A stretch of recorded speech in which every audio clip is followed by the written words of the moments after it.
Gold trusted gold buyers. మీరు తాకట్టు పెట్టిన బంగారాన్ని విడిపించి ఈ రోజు ఉన్న మార్కెట్ ధరకు కొనబడును.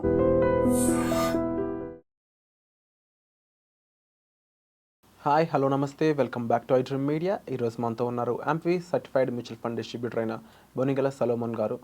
ముఖ్యంగా ఒక ఫిన్టెక్ కంపెనీ ఇండియాలో చేసిన రీసెర్చ్ అబ్జర్వ్ చేసినట్లయితే బాగా చదువుకున్న వాళ్ళు ఎక్కువ శాతం అప్పులు చేస్తున్నారని తెలుస్తూ ఉందంట.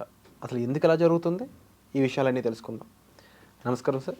నమస్తే అండి విరాట్ గారు. సార్, అంటే ఇండియాలో బాగా చదువుకున్న వాళ్ళు, బాగా తెలివైన వాళ్ళే ఎక్కువ అప్పులు చేస్తున్నారని చెప్పేసి ఒక ఫిన్టెక్ కంపెనీ చెప్పడం జరిగిందండి. ఎందుకు ఇలా జరుగుతుంది అంటారు? దీనిపై మీరు రీసెర్చ్ చేయండి. ఇప్పుడు చూడండి విరాట్ గారు, ఫస్ట్ థింగ్ ఏంటంటే బాగా చదువుకున్న వాళ్ళు బాగా సంపాదించే స్థితికి వస్తున్నారు. అయితే ఫినాన్షియల్ ఎడ్యుకేషన్ ఇంపార్టెంట్, ఆర్థికపరమైన జ్ఞానం ఇంపార్టెంట్. మనకు చిన్నప్పటి నుంచి మ్యాథ్స్, సైన్స్ ఇవన్నీ చెప్తాం, కానీ ఫినాన్స్లో మనం విద్యార్థులను ట్రైన్ చేయం. చూడండి, ఫస్ట్ థింగ్ ఏంటంటే ఎప్పుడైనా అప్పులు కావద్దంటే డబ్బు మీకోసం పనిచేయాలి. Money should work for you. Money మీకోసం పనిచేయాలి. ఒక డబ్బు మీకోసం పనిచేస్తే డబ్బు మీకు బెస్ట్ ఫ్రెండ్ అవుతుంది. ఇక అంతకు మించిన ఫ్రెండ్ ఉంటారు. ఏం చేయాలి అప్పుడు? మనం ఏం చేయాలంటే చిన్నప్పటి నుంచే మనం ఫినాన్షియల్ జ్ఞానం ఇవ్వాలని అనుకున్నాం. ఏం చేయాలంటే మనం వచ్చిన డబ్బులో ఒక క్రమశిక్షణతో, ఒకసారి మన చేతికి వచ్చిన డబ్బుతో క్రమశిక్షణతో సేవ్ చేయాలి. సేవింగ్స్ని మనం ఏం చెప్తున్నాం అంటే ఇన్వెస్ట్మెంట్ కింద మార్చమంటున్నాం. సేవింగ్స్ని ఇన్వెస్ట్మెంట్ కింద. ఇప్పుడు సేవింగ్స్లోనే ఉంచితే సేవింగ్స్ ఎప్పుడు షార్ట్ టర్మ్. షార్ట్ టర్మ్లో ప్రాబ్లం ఏంటంటే ఇంట్రెస్ట్ తక్కువ వస్తుంది. ఇన్వెస్ట్మెంట్ ఎప్పుడు లాంగ్ టర్మ్. లాంగ్ టర్మ్లో ఏంటంటే మీకు మంచిగా ఇన్ఫ్లేషన్ బీట్ చేసే రిటర్న్స్ వచ్చే అవకాశం ఇన్వెస్ట్మెంట్లో ఉంటుంది. చూడండి, ఇప్పుడు 3 రకాల వ్యక్తులు విరాట్ గారు. ఒకళ్ళు ఏం చేస్తారంటే వచ్చిన ఇన్కంలో నుంచి కొంత సేవ్ చేస్తారు. వీళ్ళని మనం ఇన్వెస్ట్ చేయమని చెప్తున్నాం. Good, well and good. రెండో రకం వ్యక్తులు ఏమిటంటే వచ్చిన ఇన్కమ్ వచ్చినట్టు స్పెండ్ చేస్తారు. మూడో రకం వ్యక్తులు ఏమిటంటే వచ్చిన ఇన్కమ్ వచ్చినట్టు స్పెండ్ చేసి పైగా రాబోయే ఇన్కమ్, ఫ్యూచర్లో వచ్చే జీతం, ఫ్యూచర్లో బిజినెస్ ద్వారా వచ్చే జీతం కూడా వాటికి కూడా అప్పులు పెట్టుకుంటారు. ఎలా? ఈఎంఐలు అనుకోండి. భవిష్యత్తు మొత్తం వచ్చే డబ్బుల్ని ఈఎంఐలు పెడతాం. లేదంటే ఇప్పుడు క్రెడిట్ కార్డులో మనం వాడాం, ఏదన్నా టైంకి కట్టామనుకో, వెళ్ళండి గుడ్. అవును. కట్టలేదనుకోండి ఏమవుతుంది? మన మనీ మన కోసం వర్క్ చేయటం కాదు, బ్యాంక్ వాడు ఇచ్చిన మనీ బ్యాంక్ కోసం పనిచేస్తుంది, మీకు అగైనిస్ట్గా పనిచేస్తుంది. ఇప్పుడు ఎనీ క్రెడిట్ కార్డ్ అండి 30% పైన ఉంది. మనము డ్యూ డేట్ లోపు కట్టకపోతే 30, 36%, 48%. మనం స్టాక్ మార్కెట్లో రిటర్న్స్ ప్రిడిక్షన్ ఎంత చేస్తున్నాము విరాట్ గారు? 12%. 12% అంటే రూపాయి వడ్డీ. 30% అంటే ఎంత? 36% అంటే ఎంత? 48% ఎంత? లేదు. కొంతమంది ఏమంటారు, క్రెడిట్ కార్డు ద్వారా కొని దాన్ని ఈఎంఐ కింద మార్చుకుంటామంటారు. అప్పుడు లోనే కదా. సరే, పర్సనల్ లోన్ ఎంత రేట్ ఆఫ్ ఇంట్రెస్ట్ ఉంది? 14%, 15% ఉంది కదా. అంటే స్టాక్ మార్కెట్లో వచ్చే రిటర్న్స్ కంటే కూడా బ్యాంక్ వాళ్ళకి మీరు పెద్ద స్టాక్ మార్కెట్. ఎవరైతే వచ్చిన డబ్బు వచ్చినట్టు స్పెండ్ చేసి పైగా నెక్స్ట్ మంత్స్కి కూడా మనం టైంకి కట్టకుండా చేసుకుంటే ఇర్రెగ్యులారిటీ వల్ల మనము పెద్ద స్టాక్ మార్కెట్. ఎవరికి? బ్యాంక్ వరకే. అర్థమైంది కదా. సో మనం ఏం చెప్తున్నాము, చిన్న చిన్న కోరికల కోసం, అంటే మన కంటికి కనబడే చిన్న చిన్న కోరికల కోసం క్రెడిట్ కార్డులు, పర్సనల్ లోన్స్ తీసుకొని బ్యాంక్స్ కోసం ఇంట్రెస్ట్లు కట్టే బదులు, సరే ఇల్లు కొనుక్కున్నారు, ఇంటి కోసం మీరు వడ్డీ కట్టారంటే ఒక అర్థం ఉంది. ఎందుకు? ఇల్లు అనేది మీకు వాల్యూ పెరుగుతుంది over a long time. So ఇక్కడ వడ్డీ కట్టిన ఒక అర్థం ఉంది. ఇంటి కోసం కాకుండా లగ్జరీ ఫోన్స్ కోసం, లగ్జరీ కార్ల కోసం, లగ్జరీ అంటే నాకు డబ్బు ఉంది అని తెలియచెప్పడం కోసం ఎదుటి వ్యక్తులకి లగ్జరీ కోసం మనం క్రెడిట్ కార్డులు వీటిలో వెళ్తే మనం ఏం చేస్తాం, అప్పుల్లోకి వెళ్ళిపోతాం. ఓకేనా విరాట్ గారు? అయితే ఇక్కడ మనం ఏం చెప్తున్నామంటే షార్ట్ టర్మ్ కాకుండా ఇన్వెస్ట్మెంట్ చేయమని చెప్తున్నాం. ఇంకొకటి ఏం చెప్తున్నామంటే ఎదుటి వ్యక్తులకి ఇప్పుడు జనరల్గా ఏంటంటే బాగా డబ్బున్నవారు లేదా బాగా చదువుకున్నవారు ఒకసారి ఒక స్టేటస్కి వెళ్ళిన తర్వాత ఏంటంటే ఈగో, వాళ్ళ ఈగో ఏంటంటే ఎదుటివారికి, అందరూ కాదు ఇక్కడ, ఎదుటివారికి నేను బాగా డబ్బు సంపాదిస్తున్నాను, నేను బాగా అభివృద్ధిలోకి వచ్చానని చూపించుకోవటం కోసం ఒక లివింగ్ స్టేటస్ మెయింటైన్ చేస్తారు. ఆ లివింగ్ స్టేటస్ మెయింటైన్ చేయటం వల్ల ఏమవుతుందో తప్పనట్లేదు, వాళ్ళ ఇష్టం. ఆ లివింగ్ స్టేటస్ మెయింటైన్ చేయటం వల్ల అంటే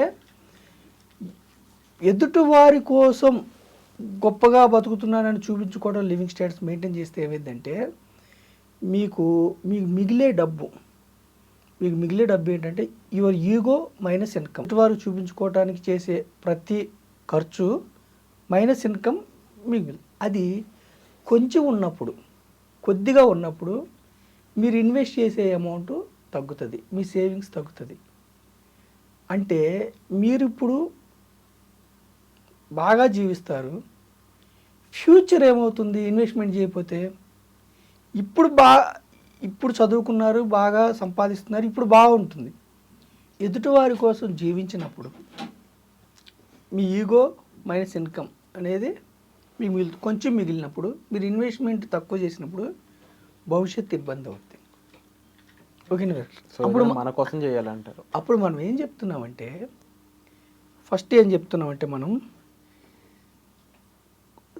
ఖర్చు పెట్టడం తగ్గించుకోండి, కొంచెం కోరికలు తగ్గించుకోండి. హ్యూమిలిటీ, వినయంగా ఉండటం నేర్చుకుంటే నేను బాగా చదువుకున్నాను, బాగా సంపాదిస్తున్నాను, కానీ నా లివింగ్ స్టైల్ గొప్పగా ఎదుటి వ్యక్తుల కోసం కాకుండా కొంచెం తగ్గించుకుంటే నాకు ఇన్వెస్ట్మెంట్ చేసే ఆప్షన్ దొరుకుతుంది. నేను చేసే ప్రతి ఇన్వెస్ట్మెంటు నా ఫ్యూచర్ని కొనుక్కోవటం, ఇప్పుడు చేసే ప్రతి ఇన్వెస్ట్మెంటు నా భవిష్యత్తును కొనుక్కోవటం. ఇన్వెస్ట్మెంట్ చేయటం వల్ల మనకేమంటే ఇప్పుడు డబ్బు ఏంటంటే ట్యాంజిబుల్, మనకు కనపడే వస్తువులను కొనుక్కోవాలని మన మనసు ప్రేరేపిస్తుంది. గోల్డ్ కావచ్చు, సిల్వర్ కావచ్చు, కార్లు కావచ్చు, బైకులు కావచ్చు, హౌసెస్ కావచ్చు, ప్లాట్స్ కావచ్చు. దానివల్ల ఏంటి, మనకు సంతోషపడతాం. అసలు దీనికంటే సంతోషం ఏమిటంటే ఎప్పుడైతే మీకు భవిష్యత్తులో ఉద్యోగం లేదు, మీ ఒంట్లో శక్తి లేదో, ఓపిక లేదో, మీరు పని చేయకపోయినా మీ మనీ మీకోసం పనిచేయాలంటే మీరేం చేయాలి? ఇప్పుడు వినయంగా ఉండాలి. హ్యూమిలిటీ అంటే ఈగోతో ఎదుటివారి కోసం ఎక్కువ స్పెండ్ చేయకుండా తక్కువ స్పెండ్ చేసుకుని మీరు ఇన్వెస్ట్ చేసుకుంటే మీ ఫ్యూచర్ని మీరు ప్రతి నెల ఒక సిస్టమేటిక్ పద్ధతిలో కొనుక్కుంటే మీ ఫ్యూచర్ మీకోసం భద్రంగా ఉంటుంది. Wonderful sir. అయితే ఇక్కడ చూడండి విరాట్ గారు, మీ ఫ్యూచర్ భద్రంగా ఉంటుంది. ఈ ఇన్వెస్ట్మెంట్ కూడా ఎలా ఉండాలంటే 2 రకాలుగా చేయొచ్చు. ఒకటి గోల్స్, లక్ష్యాల కోసం, రిటైర్మెంట్ అనుకున్నాం కదా, లేదంటే వెంటనే ఇప్పుడు పెద్ద కారు కొనుక్కొని ఈఎంఐ కట్టే బదులు ఒక 5 years తర్వాత మీ ఇన్వెస్ట్మెంట్ చేసిన తర్వాత రాబడితో కొనుక్కోవటం గోల్స్, లేదంటే ఒక ఇల్లు కోసం, పిల్లల ఎడ్యుకేషన్ కోసం, వెకేషన్స్ కోసం గోల్స్. రెండోది ఏం చెప్తున్నాం, గోల్స్ కోసం చేసినప్పుడు ఏమిటంటే మీకు ఆ టైంలో ఒకవేళ మార్కెట్ పడిపోయో మీకు అనుకూలత లేకపోతే మీకు ఇబ్బంది అవుతుంది. గోల్స్ కాకుండా రెండవది ఫ్లెక్సిబిలిటీతో కూడా మీరు ఇన్వెస్ట్ చేసుకోవాలి. ఫ్లెక్సిబిలిటీ అంటే గోల్స్ కోసం కొని చేయాలి, గోల్స్ లేకుండా నాకు ఇష్టం వచ్చినప్పుడు తీసుకుంటాను. దీనివల్ల మీకు ప్రెషర్ ఉండదు. మార్కెట్స్ మీకు సపోర్ట్ చేయలేదు సపోజ్, అప్పుడు కొంచెం డౌన్ అయినాయి, వెయిట్ చేస్తారు. మీకు మంచిగా ఆ డబ్బు తీసుకుని కట్ చేయాలని చేస్తారు. అంటే మనం ఏం చెప్తున్నామంటే మీరు ఎంత గొప్పగా చదివి ఎంత ఎక్కువ సంపాదిస్తున్నా ఫినాన్షియల్లో సక్సెస్ కాకపోవడానికి కారణాలు ఏమిటంటే ఎదుటివారి కోసం జీవించటం, గొప్పగా జీవించినా పర్వాలేదు, ఇన్వెస్ట్మెంట్ తక్కువ చేసుకోవటం. ఈ రెండు కూడా ఆపోజిట్గా చేయాలి. ఇప్పుడు చూడండి, చదువు పెద్దగా లేకపోయినా, చేతికి వచ్చే డబ్బు పెద్దగా ఎక్కువ లేకపోయినా, కొంచెం వస్తున్నా అతనికి వచ్చే డబ్బుల పర్సంటేజ్ ఆఫ్ ఇన్వెస్ట్మెంట్ ఎక్కువ చేసుకుంటే అతను ఇప్పుడు ఎవరైతే వ్యక్తి ఇన్వెస్టర్ ఇప్పుడు కొంతకాలం ఇబ్బంది పడతాడు, 10 ఏళ్ళు 15 ఏళ్ళు 20 ఏళ్ళు అంటే తగ్గించుకొని జీవిస్తాడు.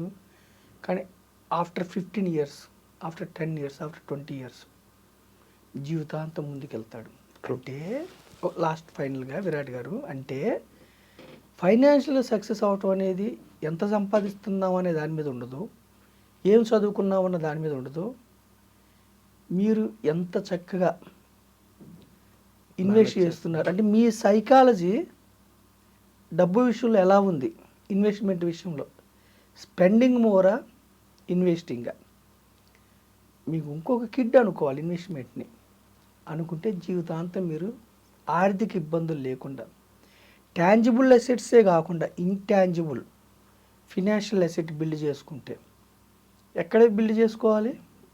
Group of companies. మనం ప్రమోట్ చేస్తుంది గ్రూప్ ఆఫ్ కంపెనీస్. ఎందుకు గ్రూప్ ఆఫ్ కంపెనీస్ ప్రమోట్ చేస్తున్నామంటే లిక్విడిటీ. మనకి డబ్బు ఎప్పుడు ఆదుకోవాలి, మనం ఎప్పుడు అవసరం అంటే అప్పుడు లిక్విడిటీ, వెంటనే క్యాష్ అవ్వాలి.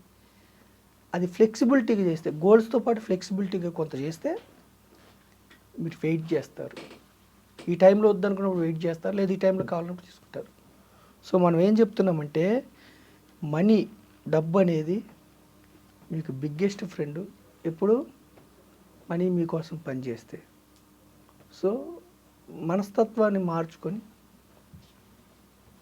అందరూ కాదు, అందరూ చదువుకున్న వాళ్ళు, అందరూ డబ్బు ఉన్న వాళ్ళు, ఎక్కువ సంపాదించే వాళ్ళు అప్లై అవుతున్నారు కదా, కొంతమంది ఫినాన్షియల్గా ఇన్వెస్ట్మెంట్ ప్రాసెస్ తెలియకపోవటం వల్ల వాళ్ళు ఇబ్బంది పడుతున్నారు. సో మన ఎపిసోడ్ ద్వారా ఏం చెప్తున్నామంటే చక్కగా మీరు కొంచెం ఈగో తగ్గించుకొని, అంటే అనవసరమైనవి వాటికి వెళ్ళకుండా, అవసరమైనవి అంటే కొంచెం హ్యూమిలిటీగా ఉంటే కొంతకాలం 10 ఏళ్ళు 15 ఏళ్ళు తర్వాత మీరు లైఫ్ లాంగ్ ఇదే ఎర్నింగ్ చేస్తున్నప్పుడు ఏ విధంగా అయితే మీ యొక్క జీవితం ముందుకెళ్తుందో ఎర్నింగ్ లేకపోయినా మీ యొక్క భవిష్యత్తు మొత్తం మీరు ఇప్పుడు కొనుక్కుంటారు. True sir. అండ్ డెఫినెట్లీ మీరు చెప్పిన వాటిలో ముఖ్యంగా హోదాలకు పోయి అన్నెసరీ ఖర్చులు చేయకుండా దాని ఇన్వెస్ట్మెంట్ ఉపయోగించుకొని ఒక సెక్యూర్ ఫ్యూచర్ని ప్రతి ఒక్కరూ కూడా నిలబెట్టుకోవాలని అందరినీ కోరుకుంటున్నాం. మీకు దీనిపై మరింత డీటెయిల్స్ కావాలనుకున్నట్లయితే డిస్ప్లే అవుతున్న నెంబర్స్ కాల్ చేసి ఆ ఇన్వెస్ట్మెంట్ ఎలా చేయాలనేది సాల్మన్ గారిని అడగవచ్చు. Thank you so much sir. Thank you అండి విరాట్ గారు.